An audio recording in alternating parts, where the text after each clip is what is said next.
Wellman TV. Marshal Ortega. Kabanata 181 ang nasa likod ng aksidente ng sasakyan. Pumasok si Franklin sa conference room, at excited na lumapit sa kanya si Quincy. Sa mga bahaging hawak ni Franklin at ng iba pa, walang paraan na mabawi ni Vera ang kontrol sa Silva Group. Nagmamadaling lumapit si Quincy kay Franklin at, hinawakan ang kanyang braso, dinala siya patungo sa upuan sa ulo sa conference room. Humiwalay si Franklin kay Quincy, huminto sa kanyang paglalakad. "Mom, I'm not here for the meeting. I have a urgent matter that can't wait. Magkano ang pera mo? I need it now." Noon lang napansin ni Quincy na pagod si Franklin. "We have more than enough money. Sa sandaling matapos ang meeting, ibibigay ko sa iyo ang anumang kailangan mo. Let's handle the meeting first. Dala mo ba yung share certificate mo?" "Nay, kailangan ko ito ngayon," pinindot ni Franklin, ang kanyang boses ay pilit. "Hindi ako makapaghintay." Ngumisi si Quincy. "Nagmamadali ka, ha? Magkano ang kailangan mo? Sabihin mo lang. Pero iabot mo muna ang share certificate para magamit ko sandali." Nag-alinlangan si Franklin. "Nay, wala sa akin ang share certificate."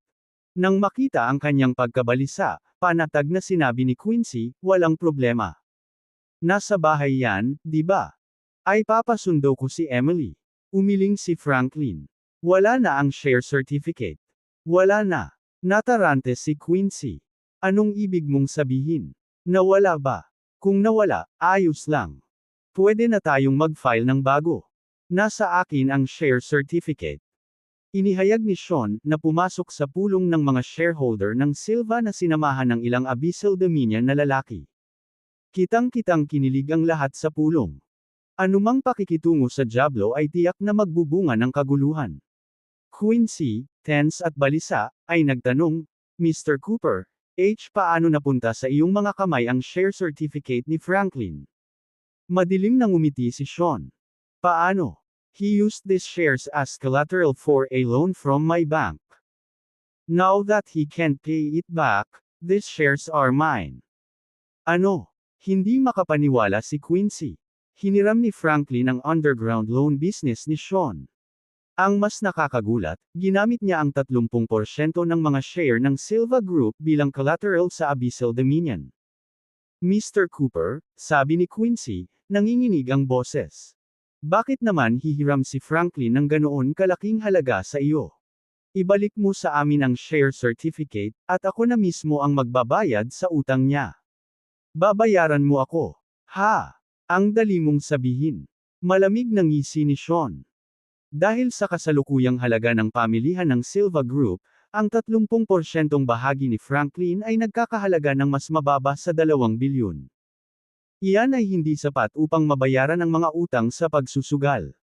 Nabanggit ni Franklin na sa 5% shares na hawak mo at ni Harvey sa Silva Group, maaaring halos hindi nito masakop ang utang niya sa akin. "Ano? Anong sinasabi mo?" Napabuntong hininga si Quincy, nanlalaki ang mga mata sa takot nang umatras siya sa malademonyong ngisi sa mukha ni Sean. "Mr. Cooper, ang Abyssal Dominion ay may kayamanan at kapangyarihan sa Harmonfield, tiyak na hindi mo gagawin ang pangangikil sa mga Silva. Kahit ano paman, ang mga Silva ay isang kilalang pamilya sa Harmonfield. Kung ito ay lumabas, hindi ka ba nag-aalala sa pinsalang may dudulot nito sa reputasyon ng Abyssal Dominion? Alam kong nagpapatakbo ka sa linyang ito ng trabaho, ngunit kahit saang panig ka man, dapat mayroong ilang mga patakaran." Napaawang ang labi ni Sean na may mapanuksong ngiti. "Sinusubukan mo bang turuan ako tungkol sa mga patakaran? Fine, here are my rules. Ang anak mo ay humiram ng ganito kalaking pera sa akin, na lumampas sa halaga ng collateral. Kung hindi niya ito binayaran on the spot, magsisimula ako sa pagputol ng isang kamay, pagkatapos ay ang paa. Kung hindi niya makuha ang pera, babayaran niya ang kanyang buhay." Nang matapos ni Sean ang kanyang pangungusap, hinawakan ng isang lalaking Abyssal Dominion ang kamay ni Franklin at idiniin ito sa mesa, nagtaas ng kutsilyo para putulin ito. "Maghintay." Napabuntong hininga si Quincy, halos nanigas sa takot. Mr. Cooper, nagkamali ako. Pakiusap, bitawan mo si Franklin, at babayaran kita. Ang Abyssal Dominion ay matagal nang nagpapatakbo sa Harmon Field sa pamamagitan ng pagpapahiram ng pera, pagpapatakbo ng mga kasino, at pamamahala ng illegal fight arena, na palaging sumusunod sa code ng Underworld. Sa kasino, ang bawat bisita ay kinakailangang pumirma ng isang kasunduan bago pumasok, na malinaw na nakabalangkas sa lahat ng mga patakaran at regulasyon. Ngayon si Quincy ay nagkaroon ng lakas ng loob na i-claim na si Sean ay hindi naglalaro ng mga patakaran. Lahat ng tao sa conference room ay nagpipigil ng hininga para sa kanya. Bitawan mo siya. Nanunuya si Sean, hinayla ang buhok ni Franklin at pilit na pinababa ang ulo sa mesa. Sabihin sa kanila kung magkano ang utang mo sa aking Abyssal Dominion Casino. Ako, si Sean, ay nagpapatakbo ng aking pagpapahiram at pagsusugal ng may kumpletong transparency. Kumikita ako ng maruming pera, ngunit ginagawa ko ito ng hayagan. Kung hindi mo kayang maglaro, huwag kang pumunta para sumugal. Are you lecturing me about rules now? Mapapatay din kita. Nag-alinlangan si Quincy, nanginginig ang boses. Mr. Cooper, paanong malaki ang utang na loob ni Franklin sa iyo? Siguradong may pagkakamali. Cop it off. Utos ni Sean. Hindi pa man siya nakapagsalita ay inihampas na ng lalaking Abyssal Dominion na nakahawak kay Franklin ang kutsilyo pababa. Arg! Napasigaw si Franklin habang ang kanyang kamay ay brutal na pinutol. Pagkatapos ay hinawakan ng disipulo ng Abyssal Dominion ang kabilang kamay ni Franklin, itinaas ang maikling kutsilyo. Mabilis na sumigaw si Quincy, Mr. Cooper. Mr. Cooper, kasalanan ko ang lahat. Sandali lang. Kung ano man ang utang niya sa iyo, babayaran namin ng buo. Please, iligtas mo ang buhay ni Franklin. Sinenyasan ni Sean ang kanyang lalaki na huminto. Hinampis niya ng mahina ang mukha ni Franklin at malamig na tinuro si Quincy. You're trying to lecture me about rules. Sa ngayon, tadterin ko siya ng pira-piraso. Magbayad ka na. May utang ang anak mo sa Abyssal Dominion ng 4 na bilyong utang sa pagsusugal. Heto ang loan agreement. Si Quincy at Harvey ay lubos na natulala sa mga nangyayari. Umiling si Harvey sa hindi makapaniwala. After all my years of hard work, I've only able to save this much. I can't hindi ko kayang takpan ang mga utang niya. That sa asterisk Andrel spends his days indulging in pleasure, drinking and gambling. Paano niya nagagawa ang ganito? Sa isang kalabog, bumagsak si Quincy sa lupa. Mr. Cooper, pakiusap, nakikiusap ako. Mag-iwan kami ng pera para sa aming pagre-retiro. Ngumuso si Sean. Fine, keep your retirement funds. The Silvas can't come with enough money to repay her debt, so we'll take this sa asterisk Andrel's life instead. Kaladkarin siya palabas at ipapatay. Dalawang lalaking Abyssal Dominion ang nagsimulang hatakin si Franklin. Sumugod si Quincy para harangan ang kanilang dinadaanan. Mr. Cooper. Mr. Cooper, nakikiusap ako sa iyo. Kung ibibigay namin sa iyo ang lahat ng shares namin, wala na kaming matitira. Wala akong pakialam kung meron ka. Umalis ka na. Sinipa ni Sean si Quincy sa tabi at kinaladkad si Franklin patungo sa labasan. Sumugod si Quincy sa harapan ni Harvey. Harvey, tatabi ka ba talaga at panuuri ng anak mo na mapatay ng Abyssal Dominion? Kailangan mong ibigay ang shares mo ngayon din. Sinampal ni Harvey si Quincy sa mukha. D** man it. Ang iyong anak ay naging spoiled na bulok at nilustay ang lahat ng bagay na mayroon ang mga Silva. Siya ang nagdala ng utang na ito sa kanyang sarili, at kung siya ay kailangang mamatay, kung gayon ay. Tinuro ni Quincy si Harvey at sinabing, Harvey, kung hindi mo ibibigay ang shares mo para mabayaran ang utang ni Franklin, ilalantad ko lahat ng ginawa mo kay Sharon. Namutla ang mukha ni Harvey sa takot. Kinakabahan niyang sinulyapan sina Vera at Marshall bago sinampal ng malakas sa mukha si Quincy. UB**. Wala akong ibibigay na share sa kanya. Kinagat ni Quincy ang kanyang mga ngipin. Fine, then we'll see how this plays out. Napailing si Harvey sa kawalan ng pag-asa.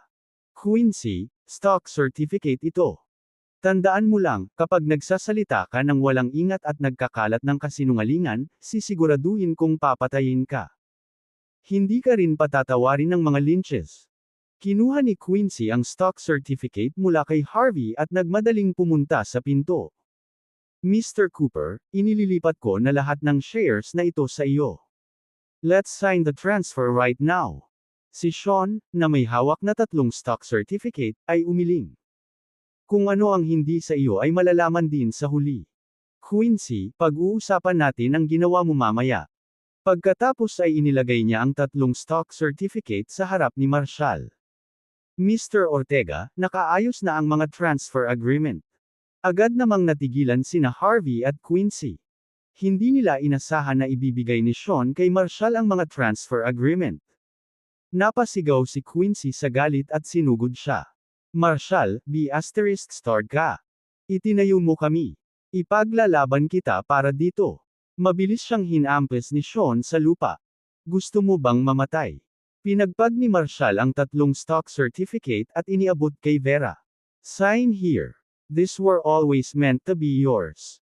Habang hawak ni Vera ang mga sertipiko, tumulo ang mga luha sa kanyang mukha. Hindi niya inasahan na pagkatapos na ninakaw ni na Quincy at Harvey ang lahat ng pinaghirapan ng kanyang ina, maaari itong bawiin. Marshall, I don't want these shares. You can keep them. The reason I wanted to get them back ay hindi ko matiis na makita ang mga gamit ng nanay ko na kinuha ng *** na iyon.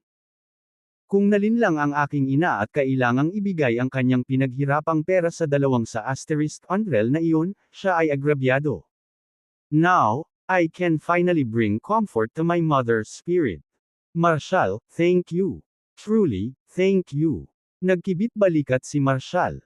Hindi ako interesado sa pera. Dapat mong itago ito. Bahala ka dyan, legacy ito ng nanay mo. Huwag mong hayaang masayang ito sa iyong mga kamay. Baka may mas malaking layunin ito sa hinaharap. Sa kanyang mga salita, itinaas ni Vera ang kanyang baba, isang kislap ng determinasyon sa kanyang mga mata. Ilang taon na ang nakalilipas, ang kanyang ina ay nakatakas mula sa lynches, na nakadama ng pagkakamali. Matagal na niyang pinutol ang relasyon sa mga lynch. Gayunpaman, kahit na matapos ang lahat ng mga taon na ito, patuloy nilang sinisira ang kanyang reputasyon. May mga tsismis pa na sila ang may pananagutan sa pagkamatay niya. Kung totoo ang tsismis, sisiguraduhin kong hahanapin ko ang hustisya para sa aking ina. Napatingin si Sean kay Quincy, na nakadapa sa lupa. Hindi ka ba interesado na ibahagi ang katotohanan tungkol sa kung paano namatay si Nolan at ang kanyang asawa sa lahat ng tao dito? Hindi ko alam ang totoo. Nauutol na sabi ni Quincy, iniiwas ang tingin ni Sean. Namatay sila ng asawa niya sa isang car accident. Alam ng lahat yan. Inabot ni Sean ang isang USB drive kay Marshall, na agad naman itong sinaksak sa computer. Nagsimulang tumugtog ang isang pag-uusap sa video, na walang iba kundi sina Harris at Quincy. Gulat na tinitigan ni Vera ang nilalaman ng video. Hindi siya makapaniwala na si Quincy ang nasa likod ng pagkamatay ng kanyang kuya at hipag sa nakalipas na mga taon. Dahil sa galit, inagaw niya ang isang maikling kutsilyo mula sa isa sa mga lalaking Abyssal Dominion at sinugod si Quincy, itinaas ito para hampasin. Kabanata 182 Hiniram ni Sarah sa isang loan shark. Habang papalapit ang machete ni Vera sa leeg ni Quincy, mabilis na hinawakan ni Marshall ang kanyang palso. Kung ang machete ay lumayo ng isang hakbang, si Quincy ay maaaring patay o nasugatan. Sa sobrang takot ni Quincy ay binasa niya ang sarili. Isang malakas na amoy ang napuno ng conference room sa isang iglap. Si Vera ay lumaban kay Marshall, desperado na makalaya. Bitawan mo ako. Kailangan kong patayin ang walang pusong babaeng ito at ipaghiganti ang aking kapatid at hipag. Mahigpit na hinawakan ni Marshall ang palso ni Vera, hinayla siya pabalik. Vera, this garbage is not worth your time. Ipaubaya mo na kay Sean at sa iba pa. Si Vera, na nag-iinit pa rin sa galit, ay nagnanais na hiwain ang masamang babae sa harap niya. Marahang inalis ni Marshall ang machete sa pagkakahawak ni Vera. Mayroon kang mas matitinding bagay na dapat asikasuhin. Hindi ka ba palaging naghihinala na ang pagkamatay ng iyong ina ay nakatali sa mga lynch? Natahimik si Vera. Bumaling kay Quincy, itinuro niya at napabulalas, ikaw na walang pusong babae, karapat-dapat kang mamatay. Harvey Silva. Napatingin si Vera kay Harvey. Isinakripisyo ng aking ina ang lahat ng kanyang kayamanan at kaginhawaan upang sundan ka at tumulong sa pagbuo ng Silva Group, at pinagtaksilan mo siya sa pamamagitan ng pakikipagsabwatan kay Quincy. Harvey, do you really think you deserve my mother? You're nothing but trash. Bulag siguro ang nanay ko para pumili ng taong walang puso gaya mo. Bumagsak si Harvey sa lupa, blanko ang mga mata habang bumubulong sa sarili, at walang nakakaintindi sa sinasabi niya. Nabalot ng matinding katahimikan ang conference room. Sinuri ni Sean ang lahat ng nasa conference room. Kayong lahat ay mga shareholder ng Silva Group, at mula ngayon, magkakaroon na ng buong autoridad si MS Silva na pamahalaan ito. Gusto kong ipaalala sa iyo na si MS Silva ang mamumuno sa Silva Group, at ang Abyssal Dominion ang kanyang suportahan.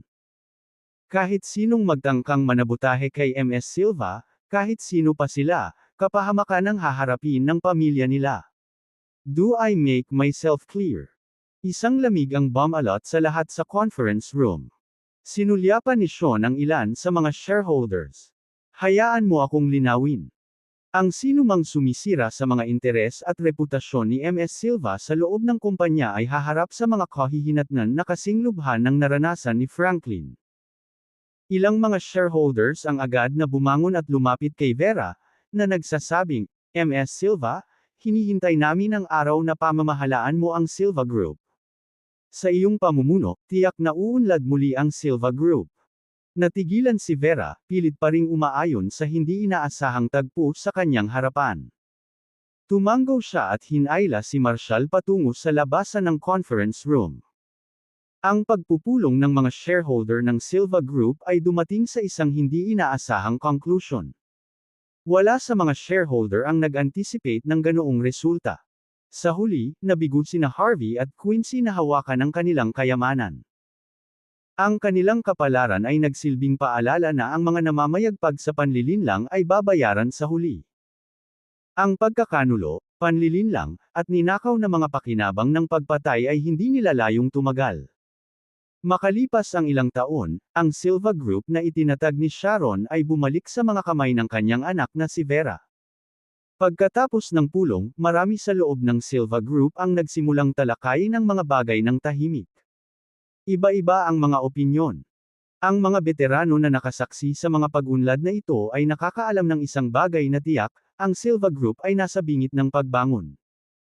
Sa Abyssal Dominion bilang kanilang suporta, hindi magtatagal bago ang Silva Group ay naging isa sa mga nangungunang pamilya sa Harmonfield. Para sa kanila, hindi mahalaga kung sino ang may hawak ng kapangyarihan sa loob ng mga Silva. Ang tunay na mahalaga ay mabawi ng Silva Group ang dating kaluwalhatian nito, at masisiyahan sila hanggat maaari silang kumita mula dito. Nang nasa labas na ng gusali ng Silva Group, si Vera ay nakaramdam ng pagkabalisa. Hinayla niya si Marshall sa kalapit na bar. Bagamat mas pinili ni Marshall na umiwas sa mga maiingay na lugar tulad ng mga bar, nang makita ang mahinang loob ni Vera, at ubili siyang sinamahan siya sa isang maliit na establishmento na tinatawag na Red Bar, na matatagpuan sa tapat ng gusali ng Silvas. Pagdating sa loob ng bar, umorder si Vera ng iba't ibang inumin, red wine, white wine, at iba pa. Hindi siya pinigilan ni Marshall. Sa mga panahong tulad nito, ang isang gabi ng malakas na pag-inom ay maaaring magpaganda ng lahat sa umaga. Nang marating na ni Vera ang isang tipsy state, biglang nagkaroon ng commotion sa labas ng kanilang private room. Bitawan mo ako.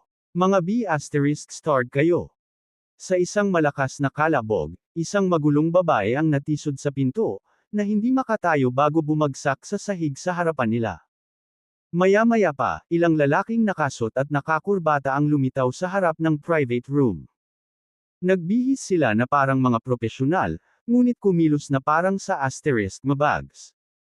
Mabilis silang pumasok sa private room, sinunggaban ang babae at kinaladkad palabas.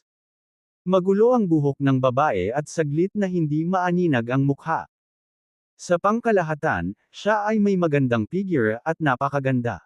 Ngunit ang kanyang damit ay punit-punit at basang-basa, parang nakainom na siya ng kaunting alak. Hingal na hingal ang babae, hindi nakatutok ang kanyang nakalalasing na tingin. B***, sa tingin mo ba makakatakbo kapag katapos maningil ng utang sa trust-gen loans? Humihingi ka ba ng kamatayan?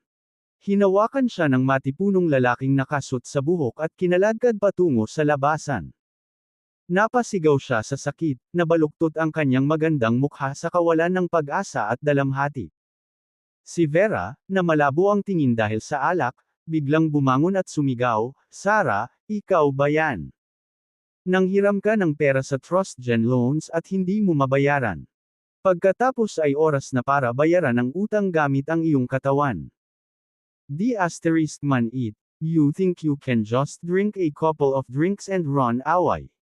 You're asking for death. Bawiin mo siya." Naghihintay pa ang photographer natin. 2 beses na sinampal ng angkop na lalaki si Sarah, na ikinatulala niya. Nang marinig ang sigaw ni Vera, nakilala ni Sarah silang dalawa ni Marshall na nakatayo sa malapit. Nagningning ang mata niya. "Vera, tulungan mo ako. Please save me." Pinipilit nila akong kunin ang mga litratong iyon. Binatuka ng lalaki si Sarah. "Itikom mo yang bibig mo, baliw ka." Kinaladkad siya ng grupo ng mga lalaki patungo sa exit ng private room. "Vera, tulungan mo ako." Sumigaw si Sarah, desperadong nakakapit sa doorframe ng private room. Napasulyap ang isa sa mga lalaki kina Marshall at Vera, sabay turo sa kanila ng daliri. "Wala kang nakita, at wala kang narinig, intindihin mo. Kung magsalita ka, pagsisisihan kita." Tinapakan ng lalaki ang kamay ni Sarah, kinaladkad siya patungo sa labasan. Hinabol sila ni Vera, sumisigaw, "Tumigil ka nga dyan." Huminto ang lalaki at tinuro ng daliri si Vera, matigas ang boses. "Mind your own business. If you keep this up, kukunin din namin kayo." Casual na inikat ni Marshall ang red wine sa kanyang baso at sinabing, "Hayaan mo ang babaeng iyon." Agad namang huminto ang grupo ng mga lalaki at nabaling ang atensyon kay Marshall. Isang malamig na tawa ang pinakawalan ng pinuno ng grupo. "Kamatayan ba ang hinihingi mo?" Nag-half smile si Marshall at tinuro si Sarah. "Iwan mo siya at mawala ka." Hindi maganda ang impresyon niya kay Sarah, kaibigan ni Vera. Minsan lang sila nagkita, panandalian, sa isang bar sa Harmont. Ayaw niyang makisali, ngunit sinimulan ni Vera ang gulo sa pamamagitan ng pagsasalita, kaya't wala siyang pagpipilian kundi gawin iyon. "You want me to leave this girl behind? Who the hell do you think you are, talking to me like that?" Pinandilatan ng matipunong lalaki si Marshall, isang nakakatakot na ngiti ang kumalat sa kanyang mukha habang naghahanda siyang hampasin. "May idea ka ba kung sino tayo para sigawan tayo? Nanghiram siya ng pera sa amin sa pamamagitan ng trust-gen loans, at ayon sa kontrata, kailangan niyang bayaran iyon. Mind your own business." Humakbang pasulong si Vera, medyo naduduwag. Kung may utang si Sarah sa iyo, dapat niyang bayaran iyon.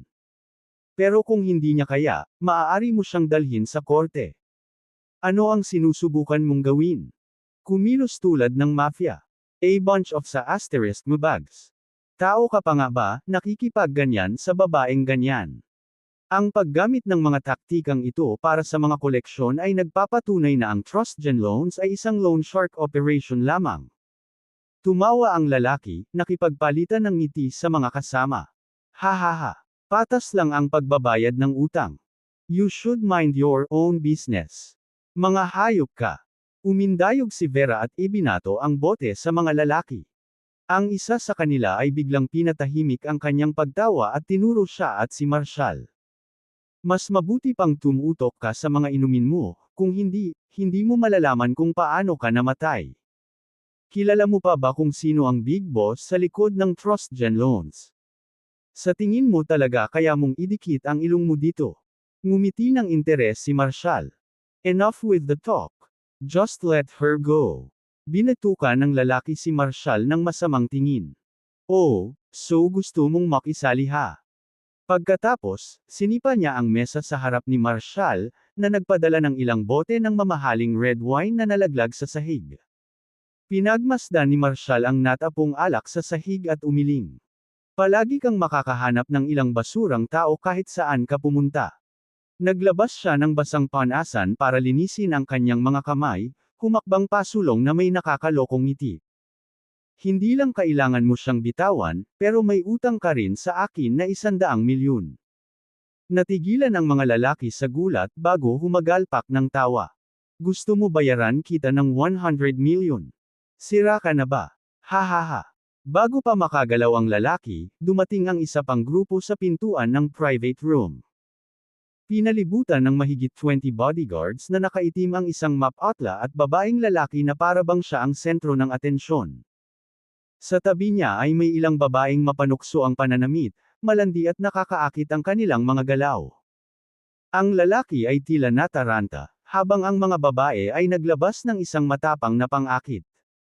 Pinag-aralan siyang mabuti ni Marshall, naramdaman ang nakakatakot na vibe.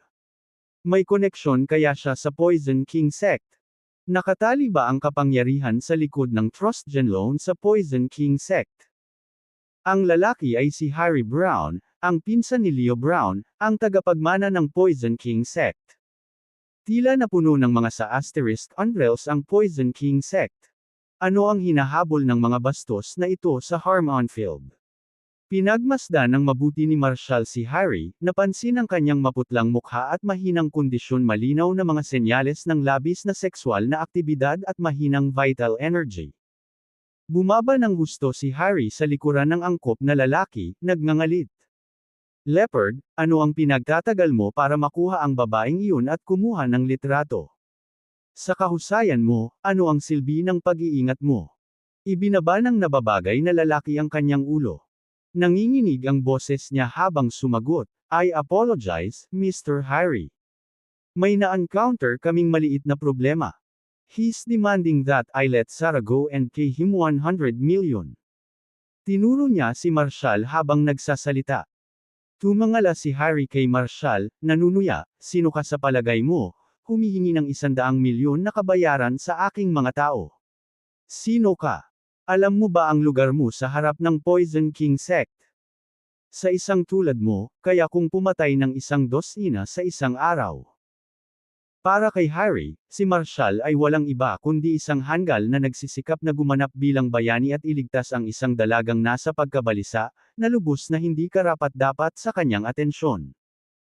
Nang si Leo ay wala sa larawan, si Harry ay naging isang kilalang tao sa loob ng Poison King Sect. Ang kanyang entourage, parehong lalaki at babae, phoned sa kanya, ang kanilang mga gazes patungo Marshall na puno ng paghamak at pangungutya. Ha! Ikaw, sa iyong walang habas na katapangan, sa tingin mo kaya mong hamanin si Mr. Harry? Humingi ng tawad kay Mr. Harry ngayon din. Kabanata 183. Parang body lang ako ni Marshall. Hinayla ni Marshall si Vera palapit at tinuro si Sarah. Iwan mo siya at mawala ka. Man. Ha ha ha. Ang grupo ng mga kaakit-akit na kababaihan na nakapaligid kay Harry ay humagalpak sa mapanuksong tawa. Para sa kanila, parang bata at walang katotohanan ang ugali ni Marshall. Paanong walang sinuman ang maglalakas loob na pukawin si Harry, ang magiging pinuno ng Poison King Sect, ng ganoong kahambugan? Ito ay walang iba kundi isang hiling na kamatayan. Mas nakakatuwa si Harry. Sa paglalakbay na ito sa Harmonfield, bukod sa pakiramdam na medyo nag-iingat sa isang taong nagngangalang Marshall, wala siyang itinuring na banta.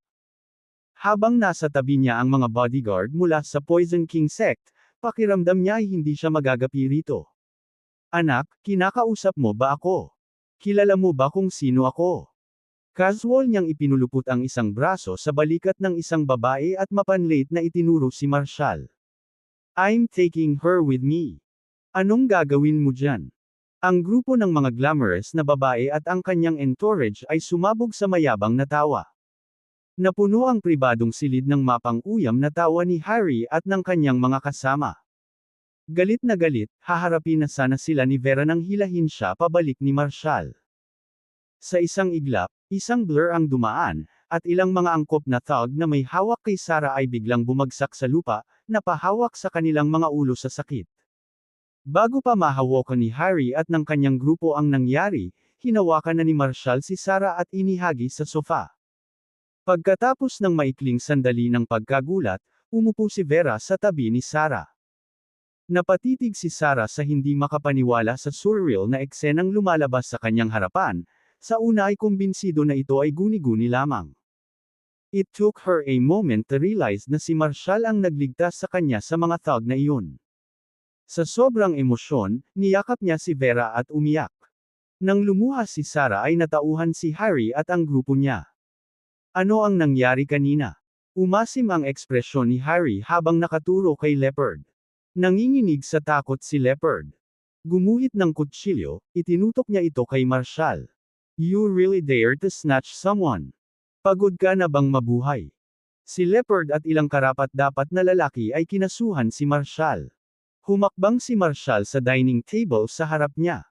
Sa isang malakas na sipa, nabaligtad ang mesa, na nagpabagsak kay Leopard at ng kanyang mga kasama sa lupa. Halos hindi nakita ng lahat na naruroon nang kumilos si Marshall. Biglang, si Leopard at ang kanyang mga kasama ay nasa sahig. Ito ay kakaiba, halos parang panaginip. Sa isang iglap, biglang tumahimik ang pribadong silid. Ang katahimikan ay nakakabagabag, halos masusuka. Naipit sa lupa ng nakabaligtad na mesa, nagmamadaling pinunasan ni Leopard ang dugo sa kanyang mga mata, natarante sa nangyari. Mabilis siyang bumangon at sumugod kay Marshall, handang aiugoy ang kanyang kutsilyo. Ngunit sa kanyang pagkabigla, napagtantong hubad ang kanyang palso. Ano ang nangyayari? Paglingon niya, nakita niyang malinis na naputol ang kamay niya. Ang putol na kamay ay nakahawak pa rin sa malamig na kutsilyo. Arg! Pinutol mo ang kamay ko. Papatayin kita. Napaungol si Leopard sa matinding paghihirap, itinaas ang kaliwang kamao para suntukin si Marshall. Umiling si Marshall at hinawakan si Leopard sa buhok, isinandal ang ulo sa isang haligi sa pribadong silid. Ang matipuno, mabangis na Leopard ay pilit na nagpupumiglas para makalaya, ngunit wala itong silbi. Ang pinakamalupit na enforcer ni Harry ay parang mahinang tupa na naghihintay ng patayan sa hawak ni Marshall. Thud! Ang matabang mukha ni Leopard ay bumagsak sa haligi na may kakilakilabot na kalabog, dugong tumalsik sa lahat ng dako. Arg! Isang malungkot na sigaw ang pinakawalan ni Leopard, pinaghahampas ang kanyang mga braso sa isang ligaw na pagtatangkang lumaban. Papatayin kita! Isang mabilis na sipa ang tinugon ni Marshall sa tiyan ni Leopard. Ang isa pang sigaw ay sumabog habang si Leopard ay lumukot sa lupa, ang kanyang katawan ay naging isang tumpok ng walang buto na laman, nakahiga sa paanan ni Harry. Ang buong pagsubok ay tumagal ng wala pang 1 minuto. Napalitan ng kakaiba ang atmosphere sa private room. Ilang saglit lang, napuno ang silid ng mga mayayabang na lalaki at babae, punong-puno ng paghamak ang kanilang mga mukha. Ngayon, gayunpaman, lahat sila ay nagsusuot ng mga ekspresyon ng pagkagulat, na likas na nagsisiksikan palapit kay Harry. Walang nang ahas na magsalita o magpakita ng kahit katiting na pangungutya. Parehong nagulat si Harry. Hindi niya inasahan na si Marshall, isang tila hamak na bata, ay maaaring magkaroon ng gayong kahangahangang mga kasanayan. Ang kanyang mga tauhan ay binubuo ng higit sa 20 lalaki, bawat isa ay isang malupit na mandirigma na may dugo sa kanilang mga kamay. At nang ahas si Marshall na gumawa ng hakbang. Saan niya napulot ang kapangahasan? Matapos ang ilang sandali ng katahimikan, sinugod si Marshall ng 20 mabangis na bodyguard sa likod ni Harry. Napabalik sa realidad ang lasing na si Vera dahil sa nakita. Kumuha siya ng bote ng alak at tumayo sa harap ni Marshall, ligaw na iniindayog ito habang sumisigaw, Ihahatid ko kayong lahat. Umawang ang labi ni Marshall habang hinihila siya sa likod niya. Bro, I appreciate your bravery, but just stay back for now. You called me bro. What the hell, babae ako. Si Vera ay nagsimulang sumigaw, ngunit pagkatapos ay napagtanto na si Marshall ay nawala. Pagkatapos, mahigit 20 bodyguards na nakaitim ang nagkalat sa sahig. Bawat isa ay magkahawak sa kanilang mga mukha, umuungol sa sakit. Sa ilalim ng mga kumikislap na ilaw ng pribadong silid, tanging si Marshall lang ang nakatayong mag-isa. Dahan-dahan siyang tumalikod at nagsimulang maglakad patungo kay Harry, na nakapirmi pa rin sa pintuan. Mabilis na itinutok ng dalawang bodyguard sa harap ni Harry ang kanilang mga kutsilyo kay Marshall. Huwag kang lalapit. Isang malamig na ngiti ang sumilay sa labi ni Marshall. Bago pa mahawakan ng dalawang bodyguard ang nangyayari, pinaharurot sila palabas ng pribadong silid, malakas na bumagsak sa dingding sa labas, walang malay. Sa sumunod na segundo, tumayo si Marshall sa harap ni Harry. Gulat na napanganga si Harry sa naganap na eksena, na agad na napaisip.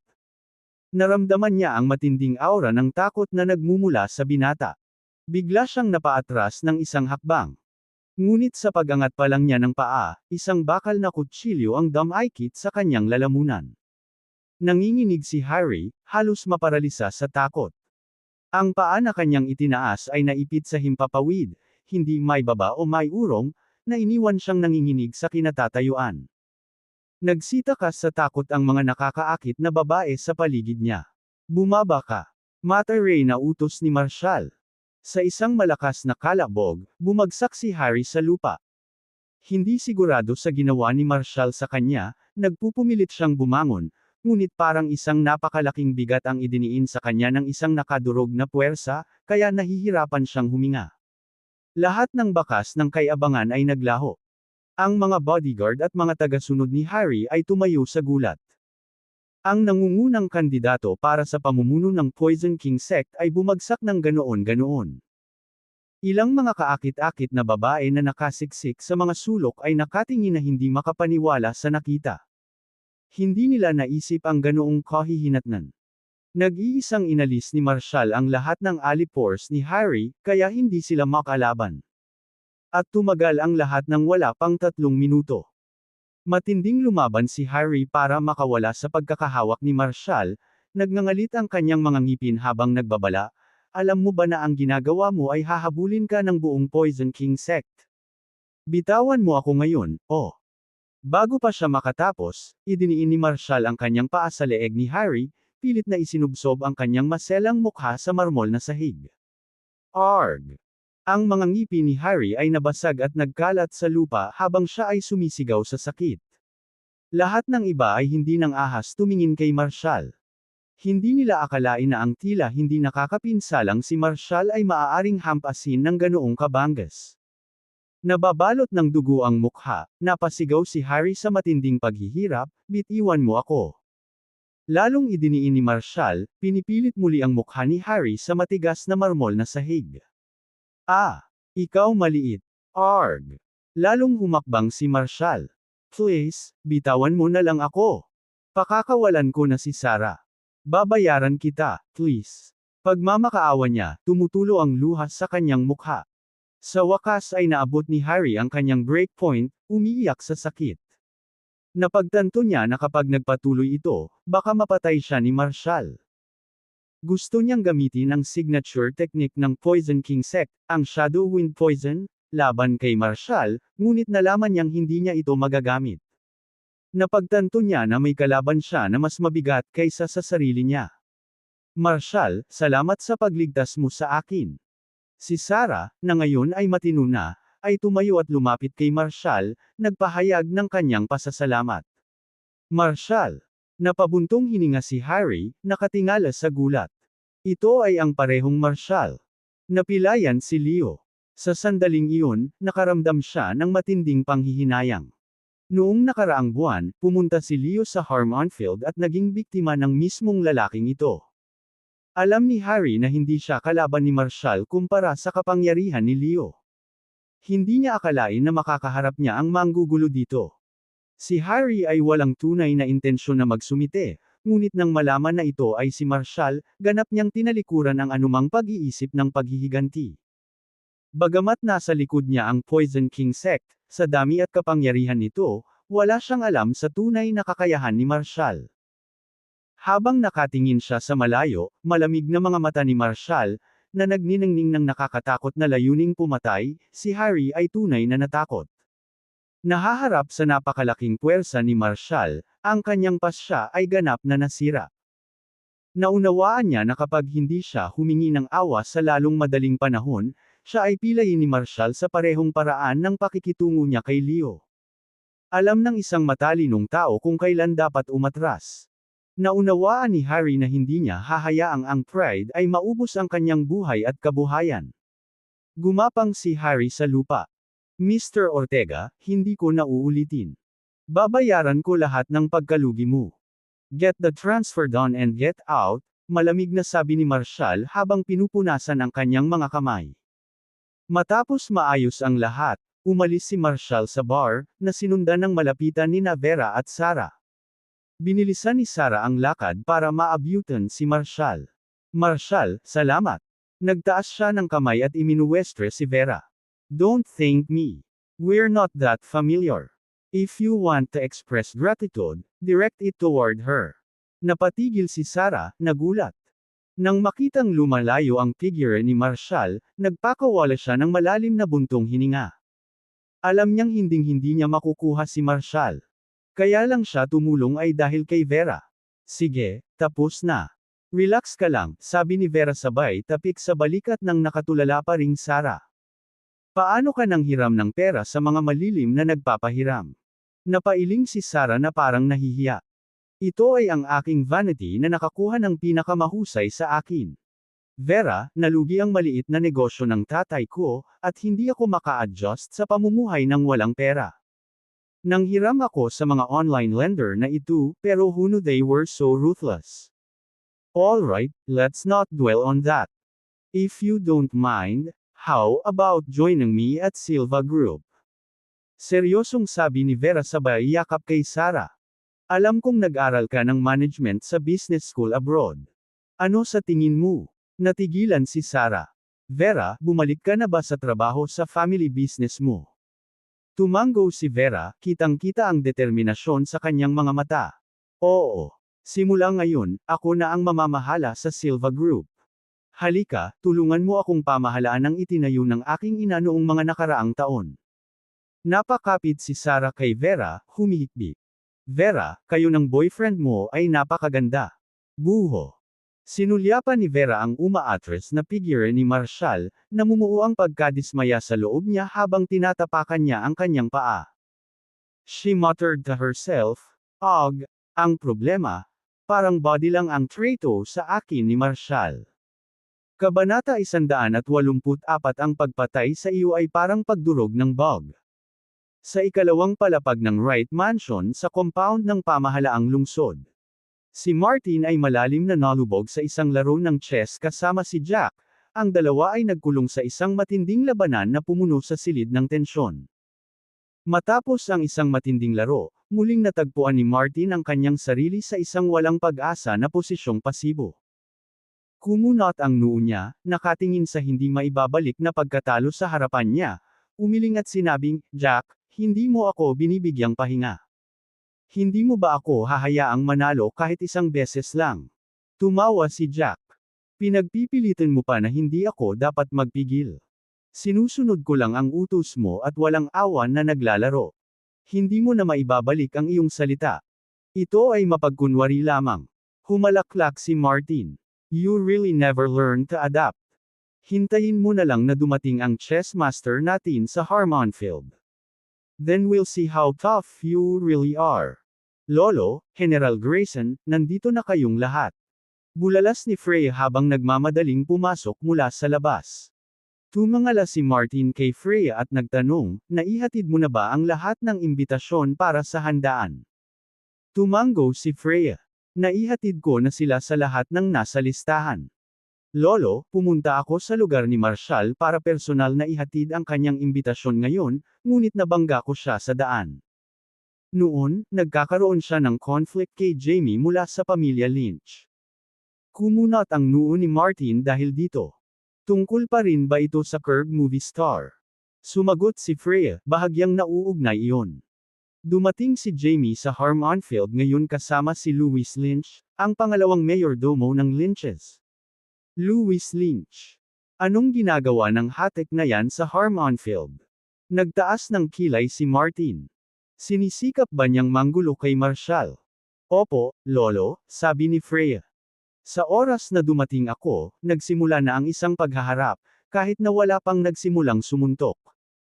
Si Jamie ay nagkaroon ng kaunting away kay Vera Silva sa daan, na maaaring nauugnay sa mga isyu sa pagitan ng Lynches at Silvas. Pagdating ni Marshall, kinampihan niya si MS Silva at nauwi sa mainit ang pagtatalo sa Lynches. Kung hindi ako pumasok, si Marshall ay nakipag-away kay Luis. Tanong ni Jack, so, nag-away ba talaga sila? Hindi, pinigilan ko sila bago ito lumaki. Ngunit si Marshall ay may 5 mabibigat na truck na dinala at dinurog ang 3 sa mga Mercedes SUV ng Lynches sa scrap. Nalaman ko lang na plano ni Luis na kumilos laban kay Marshall ngayong gabi. Isang kislap ng pananabik ang kumislap sa mga mata ni Jack. Iyan ay hindi ka panipaniwala. Ito ay isang magandang pagkakataon. Natigilan si Freya. Mr. Grayson, anong ibig mong sabihin? Sumulyap si Jack kay Martin at nakangiting sinabi, hindi mo kailangang mag-alala tungkol dyan.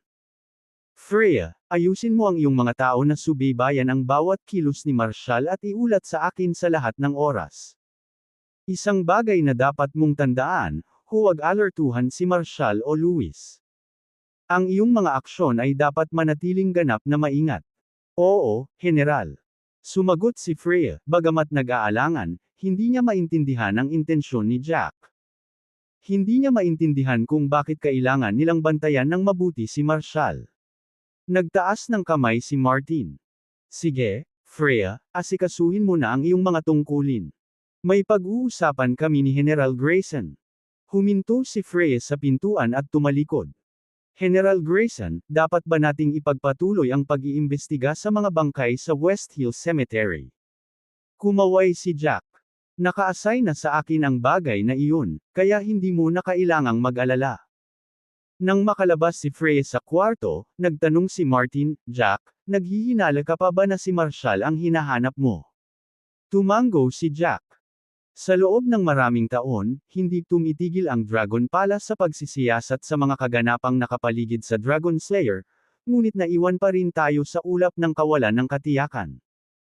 Kung hindi natin matuklasan ang katotohanan sa likod ng mga nakaraang pangyayari, patuloy na dadalhin ng Dragon Palace ang kahihiyang ito. Hindi rin patas sa bayani ng digmaan mula sa Draconia. Ang kamakailang mga pagpatay sa 2 mandirigmang Sakurania sa West Hill Cemetery ay malamang nagawa ng mga inapo ng Dragon Slayer o ng kanyang mga kahalili. Ang mga paraan na ginamit upang patayin ang 2 Sakurania warriors ay kapansin-pansing katulad ng paraan ng pagpatay ng Dragon Slayer. Sumili ang pagtataka sa mga mata ni Martin. Naghihinala ka ba na si Marshall ang pumatay sa mga mandirigmang Sakurania? Tumango si Jack. I'm only speculating. Masyadong nagpapaalala sa akin ang kilos at diskarte ni Marshall sa mga sitwasyong iyon. Sinundan ko ang Dragon Slayer sa loob ng maraming taon. Bagamat hindi kami nagsasama-sama, medyo nakilala ko pa rin ang kanyang estilo. Napatingin si Martin kay Jack. Kaya ang plano mo ngayong gabi ay makita kung ano ang magiging reaksyon ni Marshall kapag sinubukan siyang patayin ni Luis, tama ba? Oo, iyon mismo ang ibig kong sabihin. Kung makumpirma ng sitwasyong ito ang aking mga hinala, ito ang magiging pinakamalaking tagumpay ko simula noong dumating ako sa Harmonfield. Kumunat ang noo ni Martin. Jack, kailangan kong magtanong. Paano kung hindi si Marshall ang taong iniisip mo? Sana masiguro mo ang kaligtasan ni Marshall. Kung hindi, kailangan kong magpadala ng mamagitan. Natahimik si Jack bago sumagot. Sige, pangako ko sa'yo. Gabi na, at kailangan kong magayos. Alas 11 ng gabing iyon, umalis si Marshall sa kinaroroonan ni Vera at nagmaneho pabalik sa Villa 1 sa Dawnspire Mountain. Di nagtagal pagkatapos umalis sa lungsod, napansin niya ang isang Toyota SUV na sumusunod sa kanya sa isang distansya na hindi masyadong malapit o masyadong malayo. Kakatwa, bilang karagdagan sa sasakyan na ito, 2 iba pang mga grupo ang nililiman siya mula sa malayo, pinapanatili ang isang presensya na naramdaman ngunit hindi masyadong mapanghimasok. Tila magiging masigla ang gabi. Nagmaneho si Marshall habang binubuksan ang mensaheng ipinadala mula sa Dark Web Intelligence. Ipinaalam nito sa kanya na ang Toyota SUV na sumusunod sa kanya ay kay Lewis, ang pangalawang mayordomo ng Lynches, kasama ang dalawa niyang bodyguard. Bukod pa rito, isang puwersa ng 3 intelligence operatives mula sa Draconia's Warwolf Special Forces ang kasangkot. Ang isa pang grupo, na binubuo ng mga 4 na individual, ay nakabuntot din sa kanya. Sa ngayon, hindi pa rin malinaw ang kanilang pagkakakilanlan. Ang tiyak, gayunpaman, ay ang grupong ito ng mga tao ay mga tauhan ng panektik mula sa isang lihim na organisasyon ng militar ng Draconia. Nakakailang si Marshall na ang dalawang grupong ito ay nakabuntot sa kanya. Ang Warwolf Special Forces ay dapat na nakahanay kay Freya. Lihim ba siyang nag-ayos ng ilang tauhan na subaybayan at protektahan siya pagkatapos malaman na nilayon ni Lewis na kumilos laban sa kanya? Tungkol naman sa motibo ng kabilang grupo, hindi niya makuha. Nakatutok na ba sa kanya ang Draconian Security Department? Kung iyon ang kaso, ang pagkuha kay Lewis ngayong gabi ay mangangailangan ng ilang mapagpasyang at nakamamatay na pamamaraan. Tinitimbang ang sitwasyon sa harap niya, nagpatuloy si Marshall sa pagmamaneho. Habang papasok si Marshall sa kalsada sa bundok patungo sa Donspire Mountain, biglang bumilis ang Toyota SUV sa kanya, na hamarang sa kanyang dinadaanan sa unang kurba. Dahan-dahan niyang ipinaroda ang kanyang Land Rover sa gilid at lumabas ng sasakyan. Si Lewis at 2 bodyguard mula sa Lynches ay nakatayo sa harap niya. Naramdaman ni Marshall na papalapit na rin ang 2 pang grupo.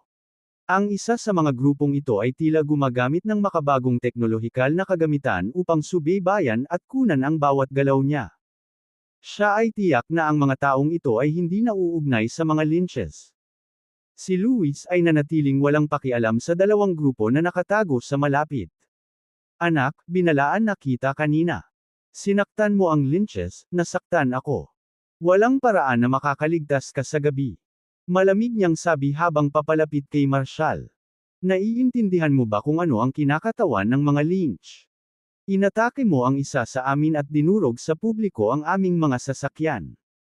Gaano ka kamangmang sa pag-iisip na makakatakas ka niyan? Kung hindi lang pumasok si MS Wright, patay ka na. Ngayon binibigyan na kita ng pagkakataon. Humingi ka ng tawad at iiwan kita ng isang kumpletong bangkay. Hindi na kailangang mamatay sa ilang na nagpapakain sa mga lobo. Tumawa si Marshall at umiling. Sigurado ka bang mapapatay mo ako? Tumawa ng malakas si Lewis. Ang pagkuha sa iyo ay magiging isang piraso ng cake. Walang pakialam na ngumiti si Marshall. Narinig ko na ang maraming tao na nagsabi niyan dati, at lahat sila ay namatay. Sumiklab ang galit ni Lewis. Anak, ang pagpatay sa iyo ay parang pagdurog ng surot. Nagkibit balikat si Marshall. Alright, all this trash talk is pointless. Before you die, I want to ask you something. Paano namatay si Sharon noon? Tumigil sandali si Lewis, pagkatapos ay nagpakawala ng malamig na tawa. No problem, masasabi ko sa iyo. Bagaman ito ang sekreto ng mga Lynch, malapit ka nang mamatay. Kahit na alam mo na ang lahat ng katotohanan, ano ang pinagkaiba nito? Hindi ka na makakapagsalita pa, hahaha. Nang umalis si Sharon sa Lynch, galit na galit ang matandang Mr. Lynch. Ito ay isang malaking kahihiyan para sa mga Lynches. Higit sa lahat, masyadong maraming alam si Sharon. Kailangan niyang mamatay. Pero hindi personal na kumilos ang Lynches. Kinuha ni Harvey ang 10 milyon mula sa Lynches. Siya at si Quincy ang pumatay kay Sharon. Anak, I've satisfied your last curiosity. Now, it's time for you to die. Malamig na bamantong hininga si Lewis, biglang nagningning ang kanyang katawan ng nakakapanghinayang aura ng kamatayan. Habang umuusad si Lewis ng hakbang-hakbang, tumayo si Marshall, nakangiti ng walang salita. Isang simoy ng bundok ang umihip, at si Marshall ay sumipol patungo sa langit. Taas-baba ang himig ng sipol, kakilakilabot at ethereal sa tahimik na kalsada sa bundok. Habang naglalakad si Lewis, ngumiti siya ng mapanukso sa mahinang anyo ni Marshall. Sa kanyang mga mata, si Marshall ay walang iba kundi isang buhay na bangkay. 7 hakbang lamang ang layo, biglang naramdaman ni Lewis ang isang alon ng pagkasakal sa kanya. Sa bawat note ng sipol na himig ni Marshall ay bumibigat ang kanyang mga hakbang. Sa sumunod na sandali, nanghina ang kanyang mga paa, at namutla ang kanyang kutis. Anong nangyayari? Sa isang iglap, naramdaman ni Lewis na parang may naubos lahat ng lakas sa kanyang katawan. Marahas na bumilis ang tibok ng kanyang puso, at umubos siya ng isang bibig ng dugo. Hindi na niya maigalaw ang kanyang mga paa. Sa sandaling iyon, 2 hakbang na lang ang layo niya kay Marshall. Gayunpaman, ang distansya sa pagitan ng 2 hakbang na ito ay walang magawa na nagyelo sa madilim at malungkot na gabi ng Donspire Mountain. Hinding-hindi makatawid si Lewis sa distansyang iyon. Umiling si Marshall at tumawa. Masyado kang mahina. Napatitig si Lewis sa umaatres na figure ni Marshall, puno ng matinding hinanakit ang kanyang mga mata. Mamamatay siya nang hindi naiintindihan kung paano siya nagawang patayin ni Marshall. Pagsakay ni Marshall sa sasakyan, nagpakawala siya ng mahabang hininga. Sumulyap pabalik kay Lewis, na nakatayo pa rin sa hangin sa gabi, malamig siyang ngumiti. Maraming tao ang nakakatugon sa kanilang wakas dahil sa kanilang pagmamataas. Ang malakas na dagandong ng makina ng Land Rover ay biglang napuno ang walang laman na kalsada sa bundok. Umikot ang ihip ng hangin habang papalayo ang sasakyan, nag-iwan ng ulap ng alikabok. Ang mahinang katawan ni Lewis ay bumagsak sa isang kalabog. Kabanata 185 ang himig ng kamatayan. Matapos bumagsak si Lewis, napaluhod din ang 2 bodyguard na nakasunod sa kanya at namatay. Ang kakaibang tanawing ito ay nag-iwan sa mga ahente ng katalinuhan na nakatago sa mga anino, na nagmamasid kina Marshall at Lewis sa buong panahon, ay lubos na namangha. Ano ang nangyari kanina? Si Lewis ay malinaw na papalapit na hakbang-hakbang, handang patayin si Marshall. At tumayo si Marshall, hindi nagpapakita ng mga palatandaan ng paggalaw. Gayunpaman, sa isang iglap, si Lewis at ang kanyang mga bodyguard ay bumagsak at namatay. Ang mga intelligence agent na ipinadala ni Jack ay naghintay hanggang sa makaalis si Marshall sa eksena ng kalahating oras bago mabilis na inalis si Lewis at ang 2 bodyguard mula sa mga anino na parang mga multo. Kasabay nito, itinulak nila ang kotse ni Lewis pababa sa Donspire Mountain, misensinang nilinis ang site. Pagkaraan ng 10 minuto, nakatanggap si Marshall ng isang video na ipinadala ng mga ahente ng Panectic mula sa dark web. Wala pa rin silang impormasyon tungkol sa pagkakakilanlan o background ng mga individual na kumuha sa katawan ni Lewis. Pinanood ni Marshall ang video na ipinadala ng mga ahente ng dark web intelligence. Ang mga tao sa footage ay nagpakita ng lubos na sinanay na mga kasanayan at paggalaw.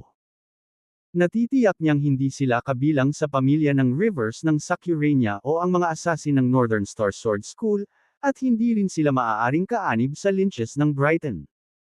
Ang paraan na ginamit nila sa paghawak sa eksena ay nagmungkahi na sila ay bahagi ng militar ng Draconia. Gayunpaman, ang kanilang mga operasyon ay mas mabilis at mas misteryoso kaysa sa Werewolf Special Forces. Ano bang balak nila? Sinusubaybayan ba nila ako o binabantayan ang lynches ng Brighton? Anong mga nakatagong sikreto ang mayroon ng lynches? Habang pinag-aaralan ni Marshall ang mga figures sa video, isang naging intuit ayon ang nagmungkahi na maaaring konektado sila kay Jack. Binigyan siya ng matandang iyon ng masamang tingin sa unang pagkikita nila. Bago bumalik sa Draconia, inutusan siya ni Old Fred na maghintay, ngunit hindi tinukoy ng matandang Bast Asterisk Road kung ano ang dapat niyang hintayin. Hanggang ngayon, wala pa sa mga bagay na binanggit ni Old Coot ang nagkatotoo.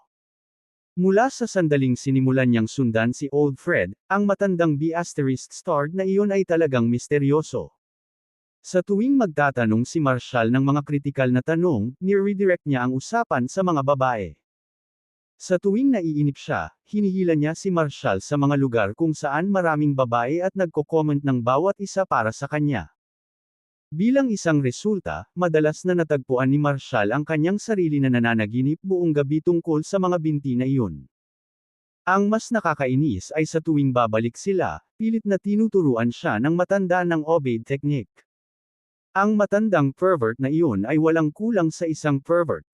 Mabilis na inalis ni Marshall ang mga hindi kaugnay na pag-iisip at hindi nagtagal ay nakatulog siya ng mahimbing. Samantala, sa isang misteryosong villa sa West Hill Cemetery, Harmonfield, nakabukas ang mga ilaw.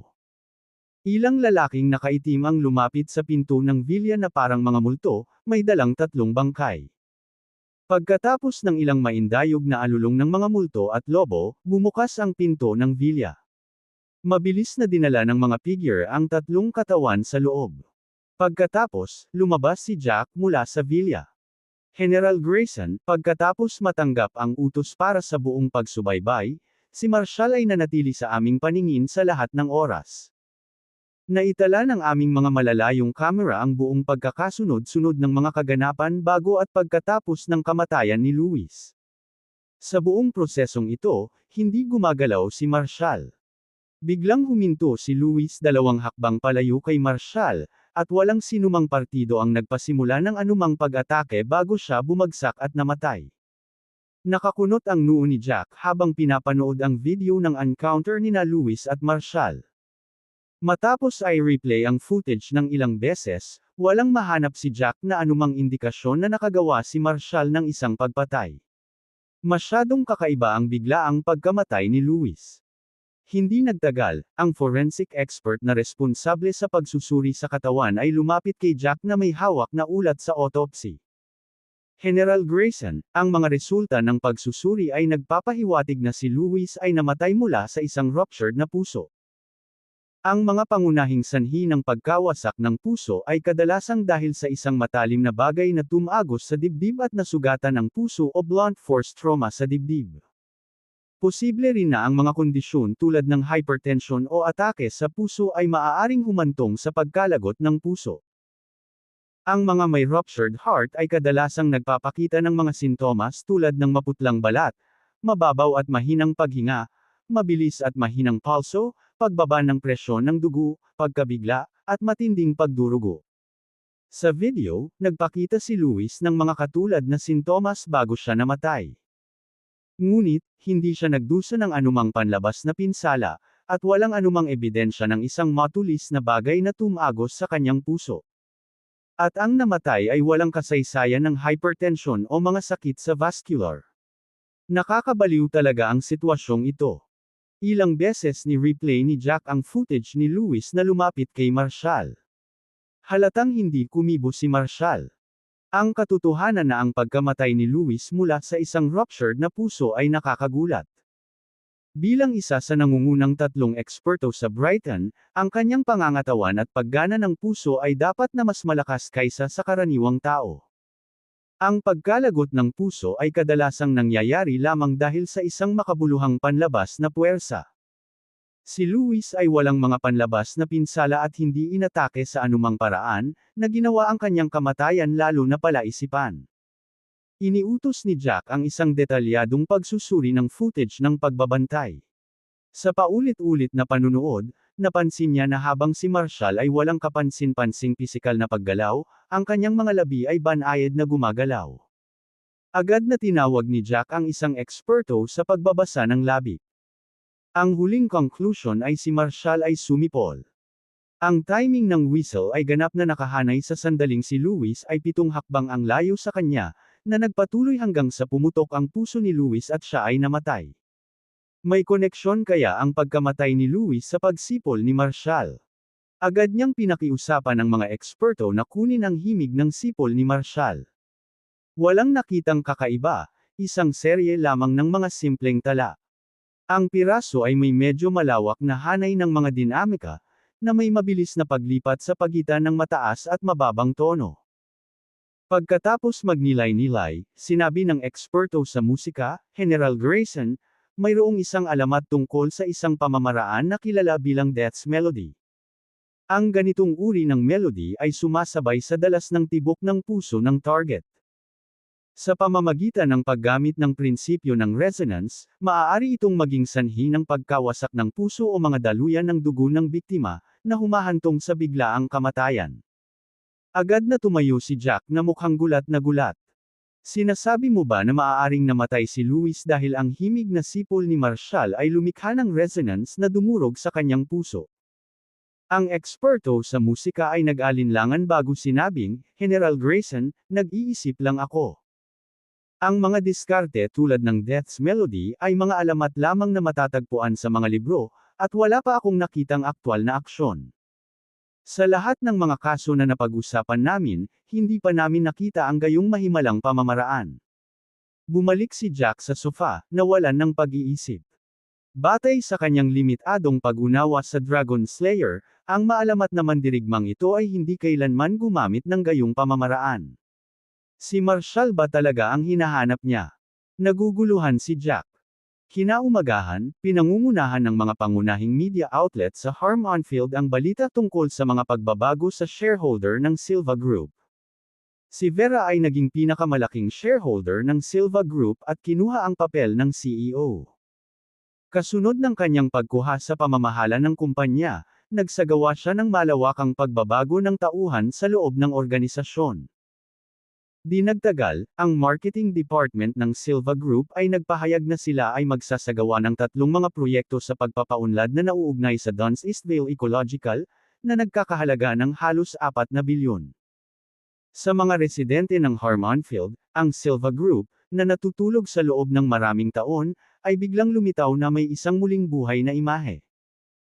Sa kanyang unang araw sa panunungkulan, inihayag ni Vera ang pakikipagsosyo sa Dunn Group, na opisyal na sumali sa proyektong pamumuhunan sa Eastvale Business District. Sa partnership na ito, agad na itinaas ng Silva Group ang katayuan nito. Kumalat ang mga alingawngaw na nagawa ni Silvas na ibalik ang nagpupumilit na Silva Group sa maikling panahon dahil sa suporta ng Abyssal Dominion at ng Dunn Group. Naniniwala ang lahat na sa suporta ng dalawang makapangyarihang korporasyong ito, malapit nang mapabilang ang Silva Group sa mga nangungunang grupo sa Harmon-Field.